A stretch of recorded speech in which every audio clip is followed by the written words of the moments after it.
Canada ਦੇ ਪ੍ਰਧਾਨ ਮੰਤਰੀ ਜਸਟਿਨ ਟਰੂਡੋ ਨੇ ਸਿੱਖ ਆਗੂ ਭਾਈ ਹਰਦੀਪ ਸਿੰਘ ਨਿੱਜਰ ਦੇ ਕਤਲ ਸੰਬੰਧੀ ਜਾਂਚ ਦੇ ਅਪਡੇਟ ਤੇ ਪ੍ਰਤੀਕਿਰਿਆ ਦਿੱਤੀ ਹੈ। ਉਨ੍ਹਾਂ ਕਿਹਾ ਕਿ ਉਹ ਇਸ ਮਾਮਲੇ ਦੀ ਤਹਿ ਤੱਕ ਜਾਣ ਲਈ ਭਾਰਤ ਸਰਕਾਰ ਨਾਲ ਉਸਾਰੂ ਢੰਗ ਨਾਲ ਕੰਮ ਕਰਨਾ ਚਾਹੁੰਦੇ ਹਨ। ਜਦੋਂ ਟਰੂਡੋ ਨੂੰ ਕੈਨੇਡੀਅਨ ਨਾਗਰਿਕ ਭਾਈ ਹਰਦੀਪ ਸਿੰਘ ਨਿੱਜਰ ਦੇ ਕਤਲ ਦੀ ਜਾਂਚ ਵਿੱਚ ਭਾਰਤ ਦੇ ਸਹਿਯੋਗ ਬਾਰੇ ਪੁੱਛਿਆ ਗਿਆ ਤਾਂ ਉਨ੍ਹਾਂ ਕਿਹਾ ਕਿ ਕੈਨੇਡਾ ਦੀ ਧਰਤੀ ਤੇ ਕੈਨੇਡੀਅਨ ਨਾਗਰਿਕ ਦਾ ਕਤਲ ਸਾਨੂੰ ਬਹੁਤ ਗੰਭੀਰਤਾ ਨਾਲ ਲੈਣਾ ਚਾਹੀਦਾ ਹੈ। ਉਨ੍ਹਾਂ ਅੱਗੇ ਕਿਹਾ ਕਿ ਇਹ ਠੋਸ ਭਰੋਸੇਯੋਗ ਦੋਸ਼ ਹਨ ਕਿ ਭਾਰਤੀ ਏਜੰਟ ਇਸ ਵਿੱਚ ਸ਼ਾਮਿਲ ਸਨ।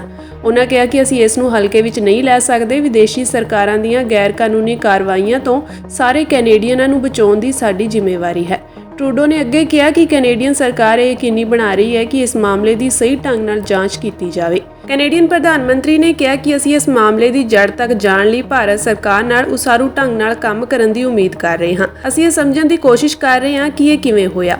ਅਸੀਂ ਇਹ ਯਕੀਨੀ ਬਣਾਉਣਾ ਚਾਹੁੰਦੇ ਹਾਂ ਕਿ ਦੁਬਾਰਾ ਕਦੇ ਵੀ ਕਿਸੇ ਵਿਦੇਸ਼ੀ ਜਾਂ ਅੰਤਰਰਾਸ਼ਟਰੀ ਸ਼ਕਤੀਆਂ ਦੇ ਦਖਲ ਕਾਰਨ ਕੈਨੇਡੀਅਨ ਨਾਗਰਿਕਾਂ ਨੂੰ ਅਸੁਰੱਖਿਅਤ ਨਾ ਹੋਣਾ ਪਵੇ। ਕੈਨੇਡਾ ਦੇ ਪ੍ਰਧਾਨ ਮੰਤਰੀ ਜਸਟਿਨ ਟਰੂਡੋ ਨੇ ਸਿੱਖ ਆਗੂ ਭਾਈ ਹਰਦੀਪ ਸਿੰਘ ਨਿੱਜਰ ਦੇ ਕਤਲ ਸੰਬੰਧੀ ਜਾਂਚ ਦੇ ਅਪਡੇਟ ਤੇ ਪ੍ਰਤੀਕਿਰਿਆ ਦਿੱਤੀ ਹੈ। ਉਨ੍ਹਾਂ ਕਿਹਾ ਕਿ ਉਹ ਇਸ ਮਾਮਲੇ ਦੀ ਤਹਿ ਤੱਕ ਜਾਣ ਲਈ ਭਾਰਤ ਸਰਕਾਰ ਨਾਲ ਉਸਾਰੂ ਢੰਗ ਨਾਲ ਕੰਮ ਕਰਨਾ ਚਾਹੁੰਦੇ ਹਨ। ਜਦੋਂ ਟਰੂਡੋ ਨੂੰ ਕੈਨੇਡੀਅਨ ਨਾਗਰਿਕ ਭਾਈ ਹਰਦੀਪ ਸਿੰਘ ਨਿੱਜਰ ਦੇ ਕਤਲ ਦੀ ਜਾਂਚ ਵਿੱਚ ਭਾਰਤ ਦੇ ਸਹਿਯੋਗ ਬਾਰੇ ਪੁੱਛਿਆ ਗਿਆ ਤਾਂ ਉਨ੍ਹਾਂ ਕਿਹਾ ਕਿ ਕੈਨੇਡਾ ਦੀ ਧਰਤੀ ਤੇ ਕੈਨੇਡੀਅਨ ਨਾਗਰਿਕ ਦਾ ਕਤਲ ਸਾਨੂੰ ਬਹੁਤ ਗੰਭੀਰਤਾ ਨਾਲ ਲੈਣਾ ਚਾਹੀਦਾ ਹੈ। ਉਨ੍ਹਾਂ ਅੱਗੇ ਕਿਹਾ ਕਿ ਇਹ ਠੋਸ ਭਰੋਸੇਯੋਗ ਦੋਸ਼ ਹਨ ਕਿ ਭਾਰਤੀ ਏਜੰਟ ਇਸ ਵਿੱਚ ਸ਼ਾਮਿਲ ਸਨ। ਉਨ੍ਹਾਂ ਕਿਹਾ ਕਿ ਅਸੀਂ ਇਸ ਨੂੰ ਹਲਕੇ ਵਿੱਚ ਨਹੀਂ ਲੈ ਸਕਦੇ। ਵਿਦੇਸ਼ੀ ਸਰਕਾਰਾਂ ਦੀਆਂ ਗੈਰ ਕਾਨੂੰਨੀ ਕਾਰਵਾਈਆਂ ਤੋਂ ਸਾਰੇ ਕੈਨੇਡੀਅਨਾਂ ਨੂੰ ਬਚਾਉਣ ਦੀ ਸਾਡੀ ਜ਼ਿੰਮੇਵਾਰੀ ਹੈ। ਟਰੂਡੋ ਨੇ ਅੱਗੇ ਕਿਹਾ ਕਿ ਕੈਨੇਡੀਅਨ ਸਰਕਾਰ ਇਹ ਯਕੀਨੀ ਬਣਾ ਰਹੀ ਹੈ ਕਿ ਇਸ ਮਾਮਲੇ ਦੀ ਸਹੀ ਢੰਗ ਨਾਲ ਜਾਂਚ ਕੀਤੀ ਜਾਵੇ। ਕੈਨੇਡੀਅਨ ਪ੍ਰਧਾਨ ਮੰਤਰੀ ਨੇ ਕਿਹਾ ਕਿ ਅਸੀਂ ਇਸ ਮਾਮਲੇ ਦੀ ਜੜ ਤੱਕ ਜਾਣ ਲਈ ਭਾਰਤ ਸਰਕਾਰ ਨਾਲ ਉਸਾਰੂ ਢੰਗ ਨਾਲ ਕੰਮ ਕਰਨ ਦੀ ਉਮੀਦ ਕਰ ਰਹੇ ਹਾਂ। ਅਸੀਂ ਇਹ ਸਮਝਣ ਦੀ ਕੋਸ਼ਿਸ਼ ਕਰ ਰਹੇ ਹਾਂ ਕਿ ਇਹ ਕਿਵੇਂ ਹੋਇਆ। ਅਸੀਂ ਇਹ ਯਕੀਨੀ ਬਣਾਉਣਾ ਚਾਹੁੰਦੇ ਹਾਂ ਕਿ ਦੁਬਾਰਾ ਕਦੇ ਵੀ ਕਿਸੇ ਵਿਦੇਸ਼ੀ ਜਾਂ ਅੰਤਰਰਾਸ਼ਟਰੀ ਸ਼ਕਤੀਆਂ ਦੇ ਦਖਲ ਕਾਰਨ ਕੈਨੇਡੀਅਨ ਨਾਗਰਿਕਾਂ ਨੂੰ ਅਸੁਰੱਖਿਅਤ ਨਾ ਹੋਣਾ ਪਵੇ।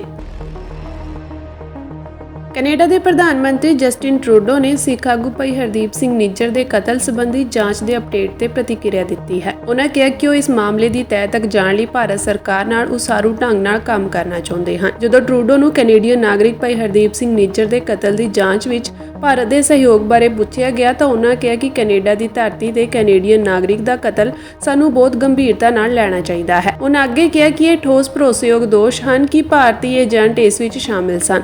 ਉਨ੍ਹਾਂ ਕਿਹਾ ਕਿ ਅਸੀਂ ਇਸ ਨੂੰ ਹਲਕੇ ਵਿੱਚ ਨਹੀਂ ਲੈ ਸਕਦੇ। ਵਿਦੇਸ਼ੀ ਸਰਕਾਰਾਂ ਦੀਆਂ ਗੈਰ ਕਾਨੂੰਨੀ ਕਾਰਵਾਈਆਂ ਤੋਂ ਸਾਰੇ ਕੈਨੇਡੀਅਨਾਂ ਨੂੰ ਬਚਾਉਣ ਦੀ ਸਾਡੀ ਜ਼ਿੰਮੇਵਾਰੀ ਹੈ।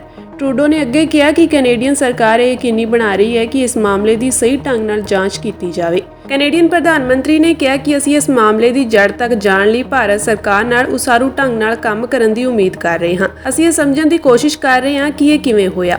ਅਸੀਂ ਇਹ ਯਕੀਨੀ ਬਣਾਉਣਾ ਚਾਹੁੰਦੇ ਹਾਂ ਕਿ ਦੁਬਾਰਾ ਕਦੇ ਵੀ ਕਿਸੇ ਵਿਦੇਸ਼ੀ ਜਾਂ ਅੰਤਰਰਾਸ਼ਟਰੀ ਸ਼ਕਤੀਆਂ ਦੇ ਦਖਲ ਕਾਰਨ ਕੈਨੇਡੀਅਨ ਨਾਗਰਿਕਾਂ ਨੂੰ ਅਸੁਰੱਖਿਅਤ ਨਾ ਹੋਣਾ ਪਵੇ।